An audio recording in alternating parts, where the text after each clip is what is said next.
Alors, un petit papier de 30 pages hein, que je vais vous résumer. Je voulais passer à la partie défense, mais il y a 50 pages. J'aurai pas le temps de vous le faire ce soir. Peut-être demain, je vais voir.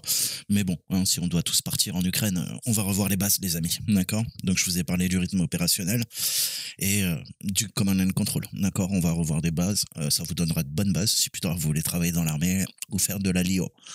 Euh, donc, rythme des opérations et nouvelles technologies, le processus décisionnel français à l'épreuve. Donc c'est un papier de 2015, comme vous le voyez, qui a été écrit par Martin Maupeou, Audrey Andriou et William Poquet. L'intelligence de la décision. Hein, c'est les bases et ça fait partie naturellement du commandement et du contrôle. D'accord. Donc c'est des notes stratégiques. Le but, c'est d'étudier un peu hein, ces concepts et les analyser. Alors, je vous citerai pas les hackers, hein, mais vous avez bien compris, certains travaillent pour la DGA, hein, donc la Direction Générale de l'Armement, et d'autres entités. D'accord, le CUIS, Bureau européen, qui est situé à Bruxelles. On a la version française qui est à la Tour Montparnasse et le DGA Lab. Ça, c'est la rue. Il est dans le 15e arrondissement de Paris. Alors, on va voir un petit peu. On va commencer par une synthèse. Hein, pour donner un petit peu de contexte, on va retourner à Bamako, Mali, d'accord. Donc, rappelez-vous, hein, ça fait plus de 10 ans, bientôt 11 ans, maintenant 11 ans. Le 11 janvier 2013 à 11h30, on a le président de la République française qui décide d'engager les forces françaises au Mali, en réponse à la demande du gouvernement de Bamako. L'opération militaire débute 5 heures plus tard, aux environs de Konamopti, à plus de 4000 km de Paris, permettant l'arrêt de la progression de nos amis djihadistes. Pour l'amiral Édouard Guillot, alors chef de l'état-major des armées, la réactivité du processus décisionnel français, de la prise de décision politique à sa concrétisation sur le terrain, figure au premier rang des facteurs stratégiques expliquant le succès français au Mali. Ouais, à tempérer quand même, hein, les gars. Restons humbles. Mais bon, allez, je vais essayer de pas être sarcastique. À l'instar de l'opération Serval, hein, ne confond pas un Serval et un chat, hein, ça n'a rien à voir. La maîtrise du tempo. Ah, tu vois, je t'ai dit que le temps c'est une danse, d'accord. Je t'ai parlé de Chronos, je t'ai dit que la guerre c'est une danse. Hein, la maîtrise du temps opérationnel, c'est un facteur déterminant dans les contextes d'engagement actuels des forces françaises. Les opérations de ces 10 dernières années, on a eu opération Sangaris, Harmattan, Pamir, Licorne, dernièrement Serval, témoignent d'engagement interarmé réalisé dans l'urgence, dans des environnements physiques et humains d'une grande diversité et face à des menaces hybrides et volatiles qui évoluent dans des zones lointaines et le plus souvent étendues. Hein, c'est extrêmement grand. Hein, tout l'espace saharien et le Mali, d'accord, on a vu, d'accord. Donc pensez toujours qu'une armée aussi, on se dit c'est ses forces combattantes. Non, une armée, la base d'une bonne armée, c'est quoi? C'est déjà sa logistique, d'accord. Sans logistique, tu peux pas monter tête de pont, tu seras mort, d'accord. Donc pense qu'il faut nourrir ces militaires, il faut leur donner de l'eau, d'accord. Il faut acheminer du matériel, il faut acheminer des munitions, il faut acheminer tout ce qu'il faut, hein, même des systèmes informatiques. Pour quoi? Bah, pour avoir des réseaux ad hoc sur place. Hein. T'imagines bien qu'on va pas aller tirer de la fibre dans le désert. Enfin, moi, je suis pas militaire, hein, mais je pense que hein, ils doivent avoir leur équipement. Donc, dans ce cadre, les forces armées sont amenées à conduire un large spectre de missions couvrant le maintien et le rétablissement de la paix, la formation des armées locales, l'appui aux actions humanitaires, la protection et l'évacuation des ressortissants. D'accord? Puisqu'après, encore une fois, n'oubliez pas ces actions humanitaires qui sont importantes, puisqu'il faut dégager en fait d'une zone de conflit toutes les populations civiles, pouvoir les soigner, d'accord.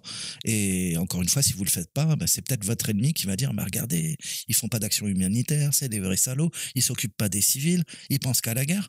Hein, donc, on peut être attaqué aussi. Hein, ça peut devenir un champ informationnel. C'est pour ça que depuis les années 90, l'OTAN a réfléchi sur bien sûr la guerre, mais aussi sur toutes les actions humanitaires qu'on peut apporter sur le terrain pour, naturellement, donner une bonne image de notre intervention. Alors, ces caractéristiques imposent aux politiques des délais de décision plus courts et contraignent les militaires à s'adapter au niveau stratégique, mais également sur le théâtre d'opération, à un tempo plus vif. La relation au temps, l'espace s'accélère.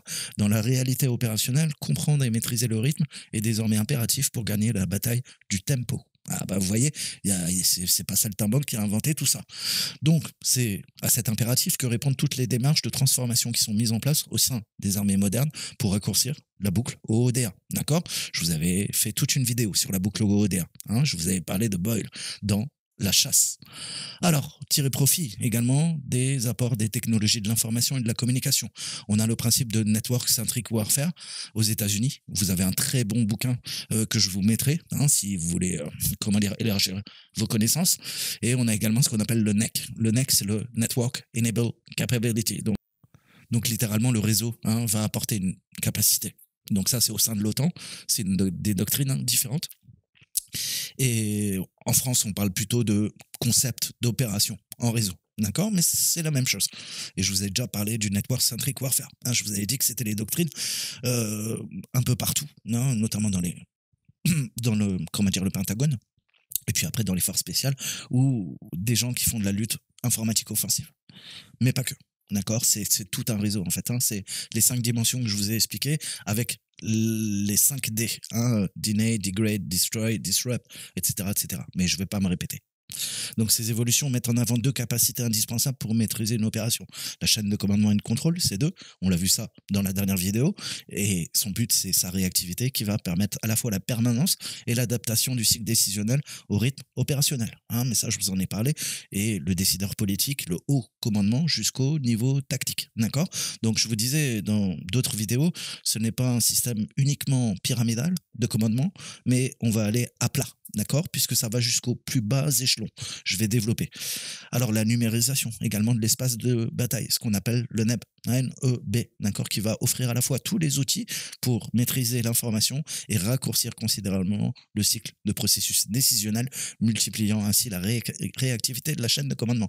Et plus la chaîne de commandement est réactive, plus elle va s'intégrer dans un commandement et contrôle qui sera efficace, efficient, d'accord? Puisque le temps et l'information, c'est ce qui vous fait gagner des batailles. La convergence entre le NEB et le C2 permet d'abord d'une manière innovante, de maîtriser les problématiques du rythme opérationnel en soulignant l'impact des outils de la NEB et sur le modèle décisionnel du commandement français, puisqu'on parle de la France.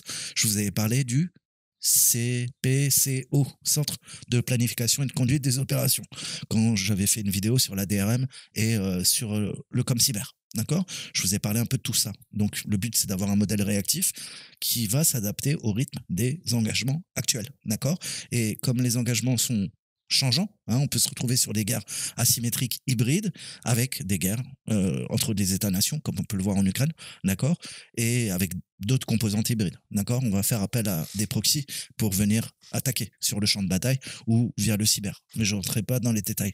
Les retours d'expérience aussi, ce qu'on appelle le rétex dans l'armée, vous le savez, pointe cependant vers certains risques qui peut découler de ce modèle, parmi lesquels l'écrasement des niveaux hiérarchiques qui se traduit par un interventionnisme de l'état-major jusqu'aux échelons les plus bas. C'est pour ça que je vous disais en Red Team, on a un commandement à plat, d'accord? Les exemples les plus connus qui illustrent ce phénomène d'entrisme sont américains. On va revenir en 1993, je vous conseille le film de Ridley Scott, Black Hawk Down, d'accord, la chute du Faucon Noir, mais on a l'opération Restore Hope en Somalie, avec le général Garrison, qui commandait à distance au moyen d'hélicoptères munis de caméras. D'accord? Et là, effet tunnel. Ou quoi? L'information n'est plus distribuée en temps réel. Donc, il a subi quoi, notre pauvre général? Une perte de réalité vis-à-vis des actions menées sur le terrain. Ça a conduit à une forme d'inertie du commandement propice à la prise d'ascendant par les Somaliens. D'accord? On paralyse l'OC2. Et s'il y a un des chaînons du C2 qui devient paralysé et si l'information n'est plus communiquée entre le haut commandement et puis après sur les forces qui sont déployées au sol ou dans les airs ou dans les mers, vous avez bien compris que en découle un manque parfois de prise d'initiative où il faut opérer en système dégradé, en mode dégradé. Dans ce cas-là, il n'y a plus de communication avec le commandement. Comment nous, sur place, imaginons des FS, des forces spéciales, on peut opérer, même si on n'a plus de communication vis-à-vis du commandement. Comment on peut mener à bien l'opération, même si on n'a plus aucune communication. Et c'est très dur, vous le savez. Je ne vous fais pas de dessin, il n'y a pas besoin d'être militaire pour le comprendre. Donc pour les armées françaises, ce risque d'entrisme est à proscrire formellement, selon le corpus doctrinal, puisqu'on parle de doctrines militaires qui sont enseignées à l'état-major, vous l'avez bien compris, dans le contexte d'appropriation progressive des technologies de 2008. Depuis 2004, on a vu certaines conditions qui peuvent à la fois s'avérer opportunes. L'écrasement des niveaux hiérarchiques représente un risque également de fragilisation de la chaîne de commandement. La surinformation également, c'est l'accès à une vision partagée de la situation et la transmission en temps réel des ordres jusqu'au plus bas échelon qui pourrait alors favoriser peut-être la compression de la chaîne de commandement au détriment de la bonne conduite des opérations, d'accord? Puisque on a besoin de tous ces chaînons et des fois, on peut essayer d'aller plus vite. On va compresser cette chaîne de commandement, mais ça peut jouer. Hein, c'est encore une fois, c'est très binaire. Si vous compressez la chaîne de commandement, ça a un impact direct sur la conduite des opérations. Vous voulez une bonne conduite des opérations. Dans ce cas-là, ça veut dire pas de compression de la chaîne de commandement. Donc, je vous mettrai les documents si vous voulez creuser, d'accord? Si vous êtes intéressé par le sujet, on va parler un petit peu donc de notre modèle décisionnel français, puisque vous êtes français ou peut-être pas. Vous nous regardez de l'étranger, on vous fait un petit coucou, hein? Si vous vous êtes pas encore fait bouffer le cerveau par les Russes, les Chinois et les Américains, on vous fait un petit coucou. Et les engagements actuels nécessitent une chaîne de commandement réactive, capable de fonctionner en boucle très courte, favorisant les échanges réguliers entre les niveaux à la fois politiques et militaires, d'accord? Puisque je vous rappelle que en haut de la chaîne de commandement, c'est notre président qui prend les ordres. Et lui, il est quoi? Il est à la fois militaire et politique. Alors, il n'est pas militaire en soi, mais vous avez bien compris que c'est lui qui donne les ordres aux militaires. D'accord? Donc, il a deux casquettes. D'autre part, entre les échelons stratégiques, opératifs et tactiques, donc on voit cette ambivalence. D'accord? Ces différents niveaux qui s'alimentent mutuellement. Et in fine, le but recherché, c'est de constituer un continuum qui permette d'atteindre l'état final recherché. D'accord? Le risque pour une opération préparée et conduite uniquement d'un point de vue militaire est de perdre des objectifs politiques visés. Puisque, qu'est-ce qu'on fait? On lance des opérations militaires et ensuite on réfléchit aux politiques visées. Non, c'est des politiques, et c'est pour ça que c'est notre président qui décide, qui va avoir des politiques visées, et en fonction de ça, nos militaires vont adapter le point de vue militaire pour atteindre ces objectifs politiques visés. Je vous avais parlé du DIME, hein, D-I-M-E, dans le Pentagone. C'est exactement ça, d'accord? C'est le mélange entre des opérations, parfois des forces spéciales, des opérations d'envergure, de la diplomatie, de la propagande, de la relation publique, hein, et comment on va envoyer nos ambassadeurs et parallèlement nos forces armées. Hein. Je vous l'avais expliqué dans ma précédente vidéo. Je vous ai dit paix, guerre, diplomatie. D'accord? Donc il faut gérer tout ça. De même, une opération ne saurait pas être conçue avec un seul engagement tactique à grande échelle, au risque d'omettre les objectifs stratégiques fixés. D'accord? La tactique, c'est à un petit niveau. C'est toi. D'accord? Mais toi, tu fais partie d'un puzzle bien plus grand. C'est pour ça que je t'explique tout le temps qu'il faut que tu aies the big picture. Tu aies cette agrégation d'informations qui va te donner le plan de bataille, le champ de bataille. Et le champ de bataille, c'est toi peut-être, ton unité qui va être engagée à un niveau tactique, mais derrière, tu n'es que quoi? Qu'un petit rouage d'objectifs bien plus grands que ta propre unité et de stratégies qui vont être fixées. D'accord? On peut se faire de la tactique à un petit niveau, dans une petite région, dans un petit département d'un territoire, mais après, à l'échelle d'un pays, quelle est la stratégie, d'accord, qu'on s'est fixée. Une chaîne de commandement intégrant le politique et le militaire permet d'éviter ces écueils, naturellement. Donc la réactivité de la chaîne de décision est indispensable pour deux raisons. La première, c'est la pression croissante qu'exerce l'échelon politique, les médias et l'opinion publique. L'opinion publique qui est un soutien, mais je vous ai dit, qui peut malheureusement aussi être un ennemi, d'accord? Puisque de l'autre côté, on va essayer de faire de la propagande, d'accord, pour ternir l'image, d'accord. C'est pour ça que il y a beaucoup d'Africains aujourd'hui qui se sont fait retourner le cerveau par les Russes, d'accord, et par les Chinois, et on nourrit, d'accord. Bon, alors le panafricanisme, hein, je rappellerai que certains ont touché 300 ou 400 000 euros, hein, on citera pas de nom, de Wagner. Hein, mais on le connaît très bien et il fait des vidéos sur YouTube. C'est assez inquiétant. Donc on voit des deux côtés, hein, ces jeux d'influence, et ça a toujours été depuis la guerre froide. D'accord? Donc l'exécutif sans cesse sollicité, sans préavis, le plus souvent sur des sujets divers. On va avoir les opérations extérieures, la lutte antiterrorisme, etc., etc. Ça demande de la transparence et un accès à l'information de l'opinion publique qui va s'amplifier sous l'impulsion des médias. Vous savez qu'on a des chaînes d'information continues aujourd'hui, on a Internet, on a nos réseaux sociaux qui fonctionnent sur le principe de l'accès continu à l'information. Et ça entraîne un nouveau rythme qui n'était pas présent dans les années 70, 80, 90, d'accord? Donc au XXe siècle, pour les dinosaures. La seconde raison est liée à la nature de l'ennemi et des opérations. Celle-ci exige souvent une prise de décision dans des délais très courts, parfois de l'ordre de quelques minutes avant que l'opération ait lieu, d'accord? Imagine, t'envoies un missile, ok, au dernier moment, il y a de la reconnaissance, et on se rend compte qu'il y a des populations civiles sur la frappe sur le lieu qui va être frappé, où on va taper. Ben, dans ce cas-là, qu'est-ce que tu fais? Il va falloir annuler, d'accord? Autodétruire le missile. Donc tout ça, hein, ça peut prendre que quelques minutes, hein, le temps de vol d'un missile, tout va dépendre de sa vitesse, d'accord? Mais parfois, en quelques minutes, ça permet de frapper à un endroit. Donc, bah, ça demande des missions de ciblage, de la reconnaissance et de frappe. Tout ça, c'est notre boucle OODA, qui est très courte et qui exerce une pression très forte sur le décideur. Parfois, si tu as des milliers de kilomètres de l'action, d'accord, le président, eh ben, on a beau lui mettre des écrans, lui donner de l'information, mais il n'est pas sur place, d'accord?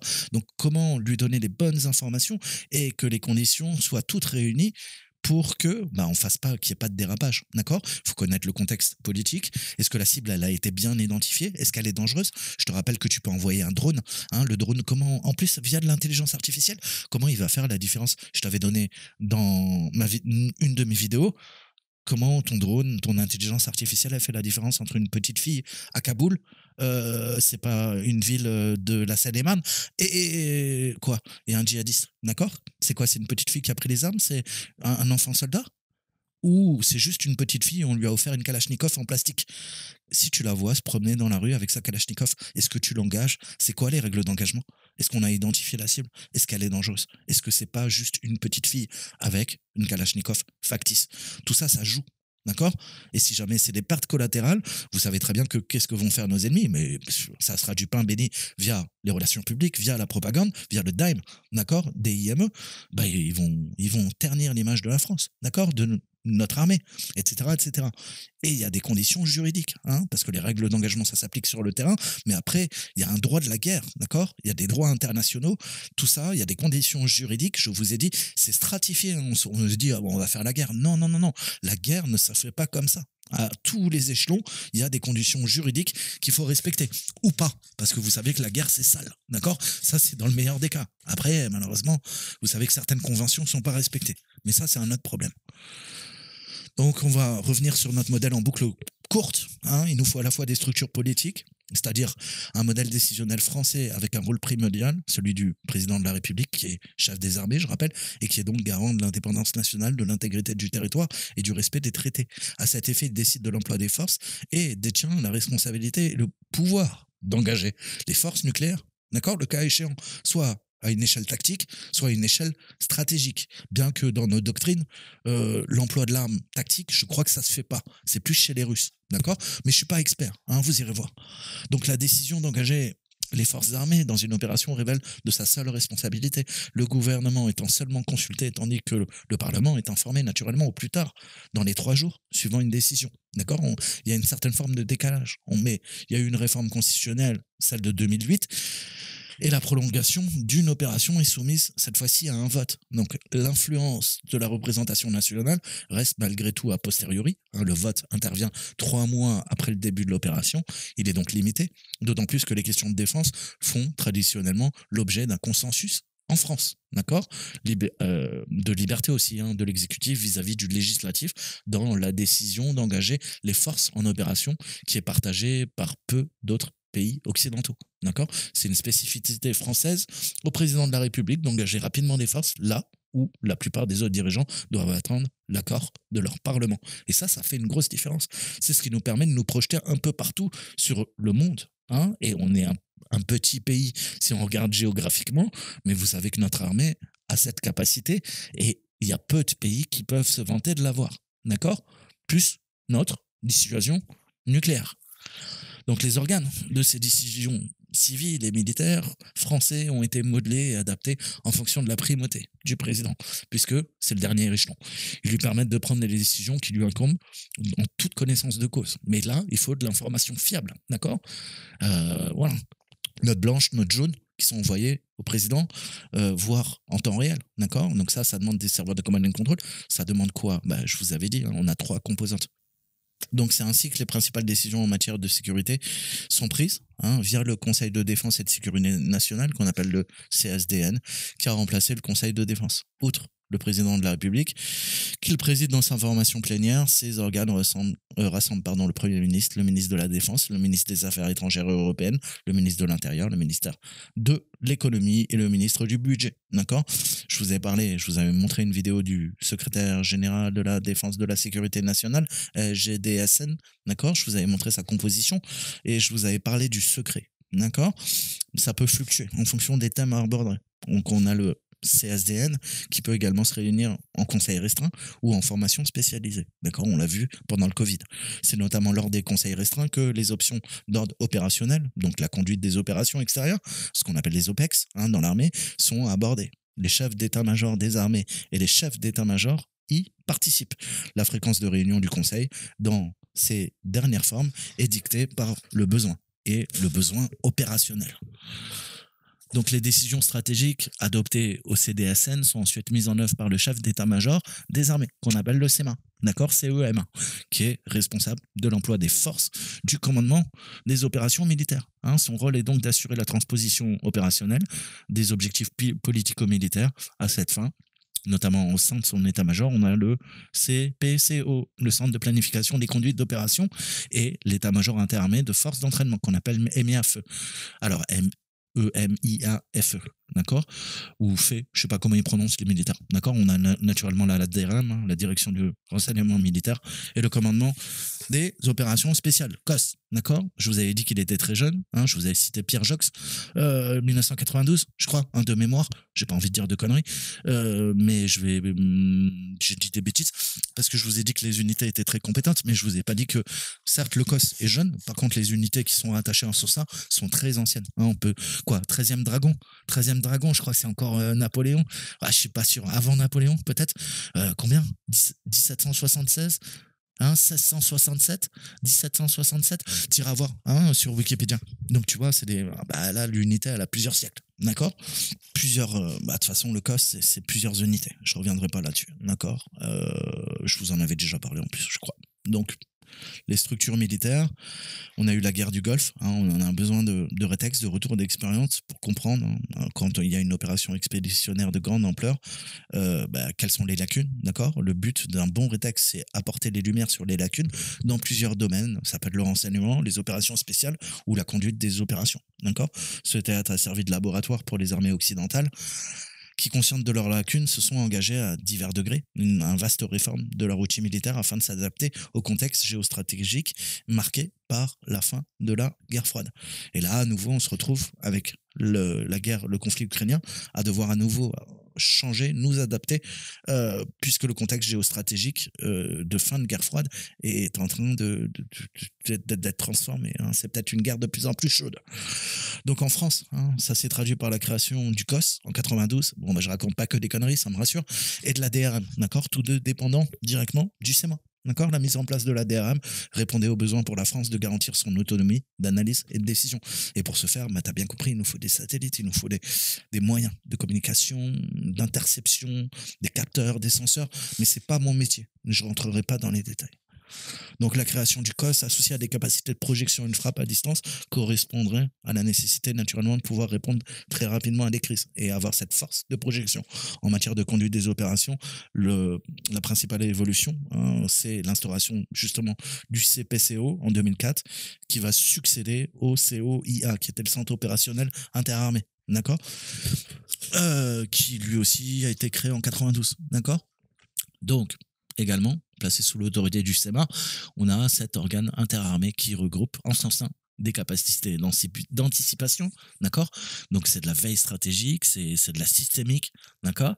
De planification et de conduite des opérations, d'accord? De par son organisation, le CPCO, il est en mesure à la fois d'initier et de conduire des opérations dans des délais très courts, comme on a pu le voir pendant l'opération Serval. Ça permet la réalisation de certaines missions via notre boucle OOD1, puisqu'elle est raccourcie, et ça permet une prise de décision cohérente avec l'évolution de la menace, et même de prendre en compte le tempo des opérations.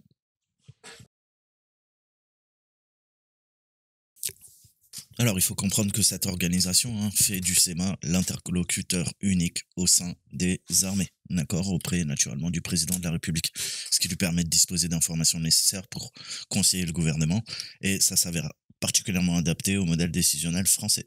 puisqu'on a le SEMA, on a les armées, et le but, c'est qu'elles remplissent leur mission sur le terrain.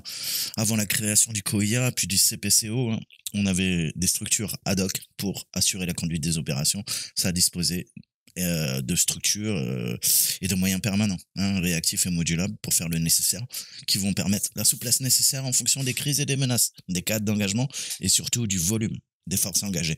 Cette structure est ainsi cohérente avec le tempo condensé et accéléré des opérations contemporaines et participe grandement à la réussite des armées françaises. Bien entendu, le CPCO, avec les 200 personnes qu'il compose, bon ça a changé, hein, ça date de 2015, ne concentre pas à lui seul les capacités de planification et de conduite des opérations des forces françaises. Il est mobilisé pour la planification opérationnelle et la conduite au niveau stratégique, soutenu par la DRM qui fait de la veille stratégique et l'appui au renseignement. On a le J1, J2, J3, J2 c'est bureau enseignement du CPCO intégré à la DRM. Et on a notre ami EMIA, FE, pour la préparation et planification des opérations avec le COS, d'accord, qui va s'occuper de mettre en adéquation les missions dites spéciales avec une salle des opérations qui est dédiée. Donc vous voyez hein, la spécificité de la chaîne de commandement du COS qui fonctionne en boucle très courte, hein, comme on a vu juste à l'instant. C'est normal, c'est nos forces spéciales, avec un état-major et des relations avec le CPCO.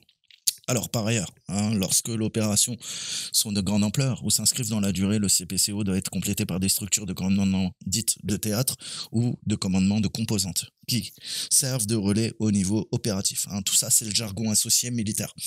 Alors, à titre d'exemple, on a le Joint Force Air Component Command de l'Afrique centrale de l'Ouest, qu'on appelle le GFAC-AFCO, réparti sur la base aérienne de Lyon, Montverdun, N'Djamena, a planifié et conduit l'ensemble des missions aériennes au profit de certaines opérations comme la conduite en Afrique centrale ou à l'Ouest, Serval, Épervier, Licorne, etc., etc. Le défi hein, pour les armées, c'est d'aujourd'hui de maîtriser une nouvelle approche de la conduite des opérations sur les réseaux et sur les opérations en réseau. Ah, c'est ça qui nous intéresse, la numérisation de l'espace de bataille, NEB. Entend tirer le meilleur des progrès apportés par la technologie et mettre en œuvre cette approche, elle laisse les hommes au cœur de la décision en renforçant la responsabilité de différents échelons de commandement pour ne pas se laisser dépasser par le rythme de l'action et l'accélération du tempo. Alors, on va revenir à Napoléon, d'accord ? Il y avait une certaine lenteur inhérente à ces époques. Hein. La mesure du temps, de la distance était étalonnée en jours de marche, d'accord ? Il fallait des chevaux pour tirer les canons, etc., etc., d'accord ? Et toute la logistique, n'oubliez pas. Hein. Donc, 20e siècle, recueil de renseignements, analyse de la situation, planification, préparation des actions, on comptait quoi en semaines également. Mais avec l'irruption de la technologie, hein, dans le domaine des transports et des communications, on voit que ça a initié un mouvement exponentiel transformant le tempo de la guerre moderne tout au long du siècle passé. Mais ça, je vous l'ai toujours expliqué. La Deuxième Guerre mondiale constitue une accélération naturellement de cette logique avec la mise en application par l'état-major allemand du concept de guerre en mouvement, qui a eu raison malheureusement de l'immobilisme français. On a vu comment ils ont contourné notre ligne Maginot. Donc cette réduction du temps et donc souvent de l'espace s'est accélérée dans la seconde partie du XXe siècle. 91, guerre du Golfe, hein, le cycle des opérations est ramené à 2 jours, notamment grâce aux moyens spatiaux qui doivent aider le commandement et les forces à synthétiser l'information, à dicter le déroulement et le rythme opérationnel. En 1999, Kosovo, cycle d'opération tombe à 24 heures, notamment grâce à l'insertion des drones dans le cycle des opérations aériennes pour la collecte du renseignement hein, via le SDR. 2003, offensive des Américains sur Bagdad. Le cycle est réduit cette fois-ci à 15 minutes entre la détection, par exemple, des missions de destruction de l'objectif. D'accord ? Il faut identifier les cibles, guider les tirs. Et bien sûr, avec l'apport du GPS qui s'est perfectionné, ça a permis d'avoir un maintien sur zone via les opérateurs de drones. D'accord ? C'est là qu'on introduit pour la première fois à grande échelle le drone. Le drone hein, qui va évoluer, d'accord ? Je vous parle tout le temps des drones prédateurs, après il y a eu le Reaper, et maintenant on a les derniers drones furtifs de la série DX, d'accord, qui sont en train d'être déployés un peu partout. Mais voilà, hein, on n'a pas beaucoup d'informations, c'est des Black Project, mais on a vu des photos qui sont en source libre, d'accord ? Il y a eu des tests d'appontage sur certains porte-avions américains.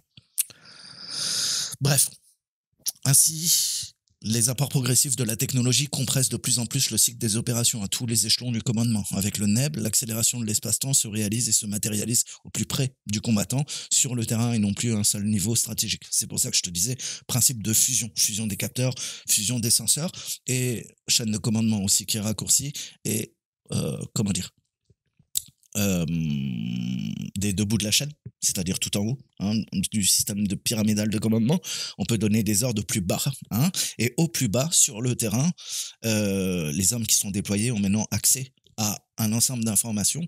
Hein, je te parle de couches qu'on va venir agréger pour donner du renseignement opérationnel et en temps réel pour nos combattants. Bon, désormais, la qualité, la disponibilité et l'intégration de l'information sont au cœur des conflits modernes, comme vous le savez. Hein, maintenant, on va passer en 2013. On a ce qu'on appelle le CEF, hein, c'est le concept d'emploi des forces. Encore une fois, des doctrines, hein, et puis des déclinaisons militaires, puisqu'on écrit des livres blancs dans l'armée, d'accord. Et ça va être des sortes de guides, d'accord, qu'il faudra essayer d'approcher, hein, parce que des fois, malheureusement, on n'a pas les fonds, on n'a pas encore les capacités techniques pour parvenir à ces objectifs. Mais c'est une sorte de ligne directrice, d'accord, pour les années à venir. L'exploitation optimale des ressources informationnelles doit permettre d'améliorer l'efficacité opérationnelle des forces armées dans des engagements futurs, hein, Modern Warfare, Advanced Warfare, on n'est pas dans Call of Duty, et réduire l'incertitude, d'accord, qui naît naturellement de cette accélération du rythme des opérations.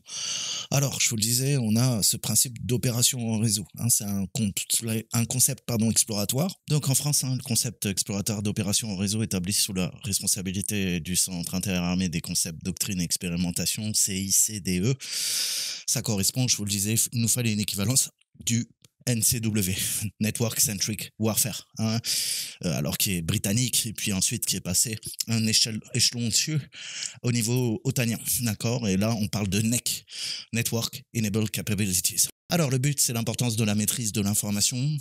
On va utiliser de l'intelligence artificielle même pour faire des guerres informationnelles et contrer l'ennemi, d'accord, qui va distiller gentiment de la fake news, hein, donc qui fait de la fake news, encore une fois, bah maintenant tout le monde, hein, un petit clin d'œil.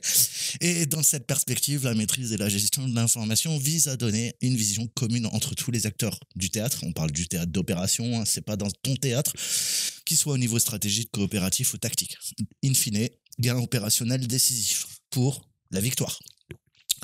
L'émergence de concepts d'opération en réseau, elle est liée à la maîtrise et à l'exploitation des technologies de l'information et de la communication par les armées. Hein. C'est peut-être pour ça que quoi. C'est quoi l'histoire? Bah, vous le savez, hein, c'est des hippies qui sont allés détourner l'argent de l'armée, hein, dans les années 60-70. Ils se sont dit, putain, ils ont plein de pognon. Ah, super, tu sais quoi, on va faire des projets pour eux, même si on les aime pas trop. Nous, ça va nous permettre de bosser sur des machines de dingue et de faire des programmes de dingue. Et c'est comme ça qu'on a créé Internet, ARPANET, d'accord? Mais après, les hippies, ils se sont rendus compte que, bah ouais, dans un temps, ils ont bien roulé les armées, et puis après, ils se sont fait évincer, les hippies, et on a formé des gens en interne. Donc les hippies, bah, ils sont, hein, soit ils ont disparu, soit ils sont décidés de travailler dans le complexe militaro-industriel, soit c'est devenu des cypherpunks, hein, et on aura toute une série de cypherpunks qui comprendra, hein, que maintenant que les armées ont le backbone, ARPANET, d'ARPANET, d'accord, bah, vous avez bien compris qu'on va militariser l'espace. L'espace, le cyberespace, d'accord. Mais ça, ils l'ont compris trop tard. Donc ça a été un jeu de dupes. Ils ont trompé les armées d'un temps, et puis ensuite, c'est les armées qui les ont trompés. Hein, ça a été un beau petit jeu de manipulation. Ça, c'est l'histoire d'Internet.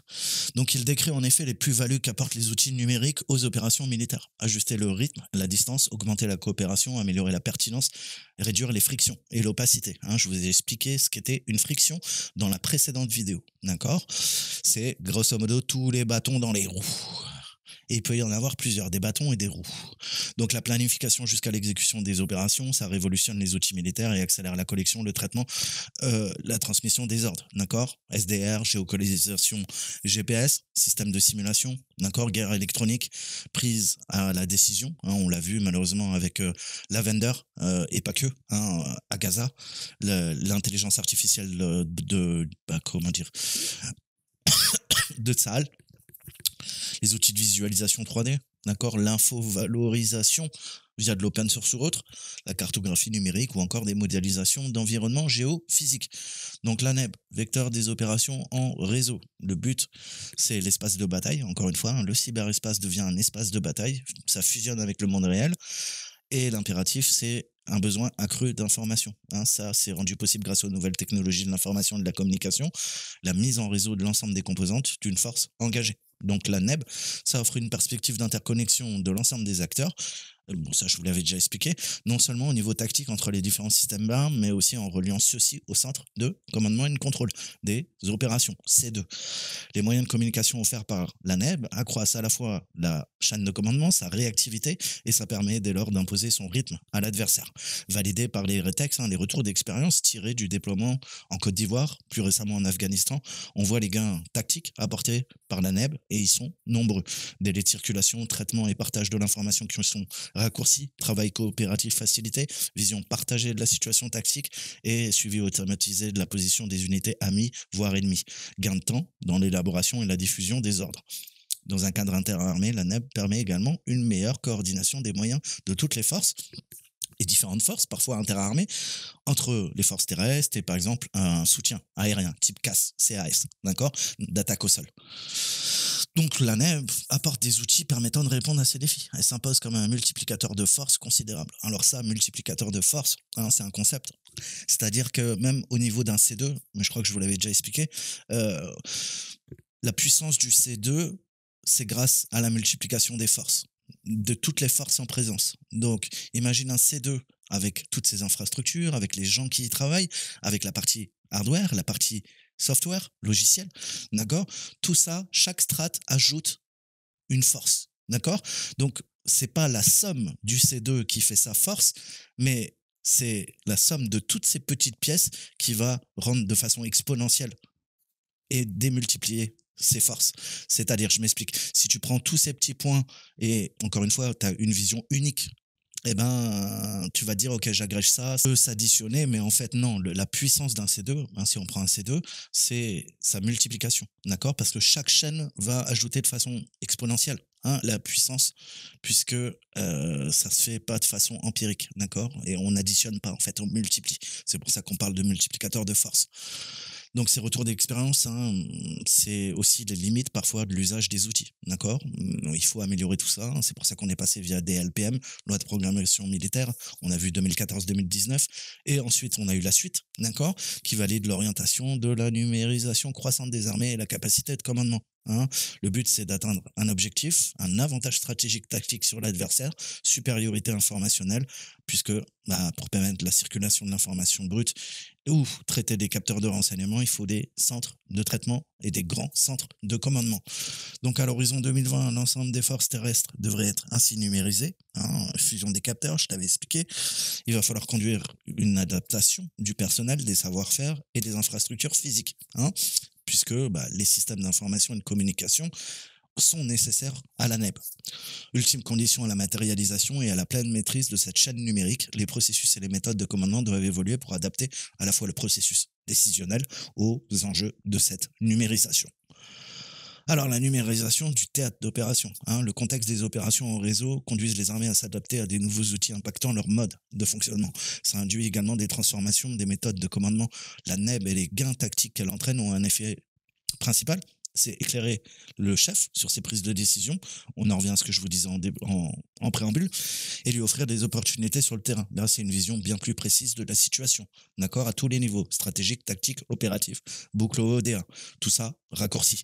Les nouvelles technologies et la NEB posent cependant des défis stratégiques aux militaires, d'accord, qui ne sont pas seulement techniques ou relatifs à l'acquisition d'un savoir-faire. Il y a le processus décisionnel qui doit s'adapter à cette accélération et l'instantanéité de l'information peut en maîtriser toutes les dimensions. Et donc, il va falloir s'entraîner à ça. L'enjeu, comme disait Dominique Bess, vous voyez le fil conducteur de ce narratif, puisque la dernière vidéo, je vous ai parlé de Dominique Bess, d'accord? Et c'était quoi qui disait en synthèse? La supériorité informationnelle, il faut passer de la supériorité informationnelle à la supériorité décisionnelle. Capacité d'anticipation, vision globale du théâtre d'opération, connexion permanente entre les acteurs vont transformer les gains opérationnels. Le but, c'est de comprendre la situation. Je te parle tout le temps de ta conscience de la situation, situational awareness, des processus décisionnels fluides, définis, adaptables. Donc, c'est au cœur de la décision, au cœur de l'action, tout en donnant plus vite accès à l'information. La NEB Elle est là pour ça. Son souci, dès lors, c'est de s'adapter à des outils pour obtenir, traiter, décider, diffuser des informations nécessaires aux différents échelons sur le terrain. À cette condition, l'armée restera maître de l'information, de la décision et finalement du rythme opérationnel, du rythme des opérations. Alors, l'écrasement des différents niveaux hiérarchiques. On retrouve, on parle de micromanagement, d'entrisme. C'est l'intervention directe des chefs dans le commandement des unités subordonnées d'une manière non prévue dans la doctrine, définissant de facto la chaîne de commandement. Certains types d'opérations ne sont pas concernés, à l'instar des interventions des forces spéciales pour lesquelles l'échelon stratégique intervient directement auprès de l'échelon tactique. Le phénomène d'écrasement des niveaux hiérarchiques va à l'encontre du principe de subsidiarité défini selon 3 axes: autonomie, assistance, suppléance. Le but, c'est de favoriser la prise d'initiative par les échelons subordonnés pour atteindre les effets recherchés et qui sont fixés de facto par le commandement. Alors, ça a évolué, le général Rommel, le renard, le renard du désert, comme on l'appelait. Alors, le phénomène d'écrasement des niveaux hiérarchiques n'est pas nouveau. On peut citer la 7e Panzer Division, qui a permis la percée du corps blindé Haute à Dinant en 1940. D'accord ? Le général Rommel agit comme s'il était le chef d'un détachement de choc en uniforme de général. Donc, c'est lui qui a pensé à ça. Faut pas oublier aussi la synchronisation. Si on parle des Allemands, ce qu'on vous apprend à l'école, la Kriegspiel. D'accord ? La guerre est claire. D'accord ? Coordonner à la fois les divisions blindées avec les Stuka, d'accord ? Qui vont attaquer et bombarder en avant pour protéger. Et tout ça, coordination grâce à la radio. D'accord ? Avancée de la radio pour communiquer et avancée de la radio pour les premiers radars, d'accord ? Je vous avais parlé du RFC, d'accord ? Du RFID même, les prémices, d'accord ? Qui permettent aux bombardiers de garder leur trajectoire et de voler dans toutes conditions, même la nuit, d'accord ? Pour pouvoir aller bombarder après en tapis les Allemands, d'accord ? Donc tout ça, c'est des technologies qui sont mises en place et bien sûr, elles ont évolué au XXIe siècle. Donc certaines circonstances particulières imposées par le terrain, raccourcissement du délai entre décision et action en fonction du terrain. Donc tu vois que je te parle d'analyse géospatiale, je te dis qu'il faut analyser le terrain et en fonction du terrain, c'est ce qui va conditionner aussi ta prise d'action, d'accord ? Le contrôle au plus près des effets d'une action ou encore la volonté d'imprimer ou de conserver la manœuvre un rythme particulier, d'accord ? Conduire le chef stratégique à écraser volontairement sa chaîne de commandement. Donc tout ça avec l'introduction numérique dans la conduite des opérations, on voit bien que cet écrasement des niveaux hiérarchiques peut également apparaître comme une opportunité justifiée par la situation opérationnelle. Alors, on a un rapport du CDEF en 2008, rapport d'expérimentation tactique sur la numérisation de l'espace de bataille. Et il nous dit que les premiers cas d'entrisme devraient davantage être des prérogatives du chef et son droit à en connaître. Lors de l'opération Licorne, encore une fois, on a le PCIAT, commandement opérationnel du poste de commandement interarmée de théâtre, qui a été amené à suivre directement la position d'un véhicule. Ce suivi est justifié par la sensibilité de l'action en cours et des risques de mauvaise interprétation. Et c'est le dernier truc qu'on veut, c'est une mauvaise interprétation, puisque en découle après quoi toutes tes manœuvres et tes prises de décision, d'accord ? Ce phénomène, s'il venait à se généraliser, ne sera pas également sans conséquences négatives sur la conduite des opérations. Au-delà de l'incompréhension, voire du ressenti, l'écrasement des niveaux peut nuire profondément à la fois à la réalisation de la mission, en affectant la confiance, la responsabilité et l'efficacité. Et justement, sur ce plan d'efficacité, l'entrisme des échelons supérieurs peut occasionner une surinformation et une perte de vision d'ensemble des chefs et la disposition de l'initiative aux échelons subordonnés, conduisant ces derniers à atteindre des ordres ou à attendre parfois des ordres, y compris des évolutions sensibles de la situation. Et tu peux en avoir ou tu peux en avoir trop ou ne pas en avoir. Et ça peut disrupter, comme on dit, perturber la prise de décision, la chaîne de commandement, en offrant une connaissance fine comment transmettre des ordres, et puis la situation à l'ensemble des échelons hiérarchiques en temps réel, quasi réel. La numérisation pourra conduire au plus grand interventionnisme des chefs auprès des unités qui sont sur le terrain, qu'on dit unités tactiques. Alors, Retex, mise en place des SIOC à tous les échelons confère au commandement une microconduite, puisque le système lui permet non seulement de voir, mais également d'ordonner sans passer par les échelons subordonnés jusqu'au plus petit niveau. On appelle ça l'effet télescope, qui a permis au SIOC de pas être exemple également de conséquences négatives, hein. L'entrisme, on pourrait citer la campagne d'Irak, on retourne en 2003 avec les États-Unis et il y a une opération qui va déployer des technologies numériques, notamment lors de l'offensive. Le Pentagone a tellement abusé en fait de sa capacité à être en contact avec les unités au sol que le corps des marines, hein, le United States Marine Corps, a bloqué tout accès en dessous du niveau régimentaire pour éviter toute interférence des échelons supérieurs. Donc tu vois que parfois bah, on crée volontairement le brouillard de guerre parce que sinon c'est comme le téléphone arabe, si tout le monde parle en même temps, et ben du coup il y a du bruit, d'accord? S'il y a trop de bruit, et ben ça perturbe les communications, d'accord? Et si tout le monde parle dans une pièce, tu mets 20 personnes et chacun parle à son tour, la communication peut passer, elle est intelligible. Si tout le monde parle en même temps, si tout le monde broadcast en même temps sur le réseau, ça devient le bordel, d'accord? Et ça crée des engorgements, des points d'engorgement. Donc, tout ça, c'est connu, d'accord? Mais l'état-major indique au commandement de bataillon comment positionner ses unités au cours d'un combat en Irak et les officiers précisant la route que devait emprunter tel ou tel véhicule pendant les raids en Afghanistan, d'accord? Ou peut-être un général qui va suivre le métrage d'un prédateur, hein, donc du drone, et qui va ordonner la frappe en décidant même de la taille des bombes que les pilotes doivent lâcher sur la cible. Donc, c'est ce qu'on appelle le général tactique, hein, où un officier supérieur va participer directement aux décisions relevant du niveau tactique, au risque de court-circuiter les échelons intermédiaires. D'accord? Donc, tu peux brouiller du haut vers le bas, ou parfois, bah, c'est le bas qui te brouille vers le haut. Vous comprendrez. Donc, l'écrasement des niveaux hiérarchiques pourrait conduire à un terme à un affaiblissement, à une disparition du niveau opératif, hein, puisque les frontières se brouillent. Donc le niveau opératif en charge de traduire l'intention stratégique en réalité tactique, c'est apporter une cohérence opérationnelle sur les différents théâtres d'engagement, d'accord? Et le théâtre des opérations, l'échelon des commandements, et il faut également faire des synthèses. Tout ça se structure au regard de la complexité des opérations modernes interarmées et souvent multinationales, d'accord? Avec l'implication d'acteurs régionaux. C'est exactement ce qui est en train de se passer en Ukraine, d'accord? Donc il correspond ainsi au niveau de responsabilité identifié par les alliés. On fait partie de l'OTAN, je vous rappelle, et les organisations internationales, hein. Le but, c'est de participer à garantir l'interopérabilité des systèmes de commandement, peu importe que tu sois espagnol, italien ou français, d'accord? Donc ça assure la coordination des fonctions de soutien de la logistique entre autres, d'accord? Et vous inquiétez pas, de l'autre côté, je pense qu'ils font pareil, hein, Coréens du Nord, Iraniens, Chinois, Russes. D'accord? Il y a de fortes chances. C'est pour ça qu'ils s'entraînent, hein. De leur côté, ils s'entraînent aussi. Donc, la numérisation a ses limites. Elle permet pas, en effet, de prendre compte de l'impondérable. Je t'ai dit, l'imprévu, les aléas, hein, ce qu'on appelle des données d'ambiance.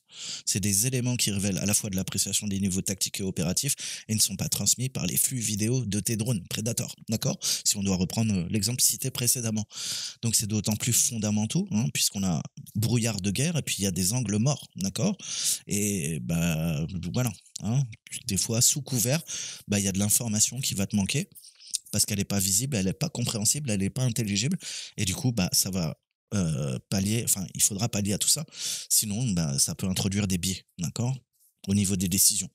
Et c'est fondamental pour les engagements de la France, d'accord? L'homme reste donc au cœur du processus décisionnel, hein, je te disais même avec les drones. C'est toujours l'homme, d'accord? Même si un jour, je pense que ça changera. Donc Serval, opération Serval, hein, processus politique de décision, centralité de l'exécutif, le CPCO dans la conduite des opérations stratégiques. Lors de cette opération, on a eu 3 niveaux classiques de commandement qui ont été écrasés. D'accord? Le CPCO assurant le contrôle des opérations tactiques jusqu'à la mise en place d'un PCIAT. Alors, à l'heure de la numérisation, des choix faits lors de Serval ont motivé des raisons opérationnelles concrètes. Le but, c'est le micromanagement, hein, mais on a vu que ça comportait des risques dans la conduite dans ces opérations, d'accord, de militaires françaises contemporaines. Donc, il faut comprendre que ce micromanagement, hein, c'est la verticalité du processus décisionnel français, d'accord? Je te parle de système de commandement pyramidal. Et conduire à une focalisation du niveau stratégique et du pouvoir politique sur un seul échelon, puisque, ce que je te disais en préambule, notre président, hein, a besoin de quoi? Bah, de ces deux composantes, d'accord? Et tout ça, en haut, on a un niveau stratégique et un pouvoir politique, et ça s'applique en bas sur l'échelon tactique, d'accord? Donc c'est influencé par l'accès à l'information, vision du champ de bataille en temps réel, la volonté de niveau stratégique de maîtriser à la fois le rythme opérationnel, mais ça pourrait également fragiliser, hein, comme tout, il y a du bon et du mauvais, l'ensemble de la chaîne de commandement et de contrôle, C2. Alors, pour conclure, la France, vous avez bien compris, elle se distingue de ses alliés par une chaîne de commandement verticale, une boucle courte, d'accord? Le but, c'est de faciliter la coordination politico-militaire durant la préparation et la conduite opérationnelle. À la lumière des dernières opérations, alors on était en 2015, hein, il y en a eu d'autres par la suite, comme vous vous en doutez, on a compris que cette organisation peut s'avérer à la fois efficace, cohérente pour un pays qui affiche naturellement son ambition de pouvoir conduire des opérations militaires partout dans le monde, en coalition, mais également seul, hein. Et ça, je vous ai dit, vous pouvez être fier de votre pays, parce on est parmi les quelques nations qui sont capables de le faire et de pouvoir se projeter n'importe où, n'importe quand. Et ça fait une grosse différence. Et par exemple, l'Allemagne en est incapable, d'accord? Donc on dit tout le temps, les Allemands, ils sont meilleurs que nous, ils sont meilleurs que nous, c'est de la merde, hein, c'est de la connerie, d'accord? Ils sont incapables de se projeter comme nous, on peut le faire. Donc au-delà des aspects organisationnels et des moyens techniques, NEB et SIC, vous avez bien compris que la projection des forces françaises hors des frontières nationales, c'est ce qui va permettre la réussite des engagements, d'accord? La cohérence capacitaire et l'expérience de ces hommes. La maîtrise du rythme accéléré des opérations exige donc un niveau et un haut niveau de préparation qui permet de maîtriser les possibilités offertes à la fois par la technologie et les capacités, hein. Je vous parle des capteurs, mais on parle plus de senseurs et d'effecteurs. Je vous en avais parlé dans la précédente vidéo. Effecteurs, alors c'est un terme qui est utilisé généralement en biologie, d'accord? On parle d'effecteurs biologiques, mais là on reprend les termes effecteurs dans le domaine de la guerre. Adapter tout ça pour avoir finalement des processus coordonnés, décisionnels, hein, qui tiennent la route. Ça demande un entraînement intensif, une disponibilité du personnel, hein, pour le suivre, et puis en fonction des opérations intérieures ou extérieures, euh, c'est la déflation des effectifs qui rend cet exercice difficile. Alors, 18 mars 2015, c'est Matt, général Bossé, qui soulignait que à propos des troupes engagées sur les différents théâtres d'opération, un tel professionnalisme n'est évidemment pas le fait du hasard. C'est bien le résultat d'une formation exigeante de nos officiers, de nos sous-off, nos militaires de rang, hein, d'un entraînement adapté et de différencier nos unités avec des unités parfois très spécialisées. D'accord? Il s'agit là d'un capital le plus précieux, hein, de l'armée de terre, mais pas que, hein, qui est l'homme au cœur de l'action. D'accord? Donc il faut être vigilant, pas érodé à l'excès aussi ce capital, hein. L'armée de terre entre dans une nouvelle ère qui accélère encore son rythme de respiration, impliquant de trouver un nouvel équilibre entre opération extérieure, opération intérieure, d'accord? Et c'est indispensable, naturellement, ça demande des périodes de préparation aux opérations, de remise en condition, de formation et d'entraînement. Trois petits points, fermez les guillemets.